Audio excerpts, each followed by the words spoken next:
What is that fair trade concept? What does it do? Well, what does it mean? The principle of fair trade is that rather than giving aid to impoverished countries, a much more positive way of developing their economies and helping people in very impoverished circumstances in these places is to trade with them. So it's this old adage of trade, not aid. So instead of giving them handouts which aren't necessarily used in the right way, or it's very difficult to control how they're used, if you encourage them to produce things and become productive, but on the other side of the coin, if you pay them a reasonable rate for doing that, then you get both economic development in countries where it's really needed, and you avoid the risk of exploitation from wealthy and developed countries where that risk exists. There are examples of terrible exploitation.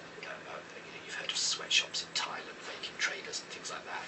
Fair trade is designed to encourage trade, but to keep it so that exploitation is avoided. So that's really the principle of fair trade. So it's a sort of very positive economic development issue that we want to encourage, and it's something that it's something that's very easy for individuals to engage with, because it's been created as a brand, if you like. So that allows people to see what they're getting involved with, and it just becomes very easy for individuals and communities to engage with.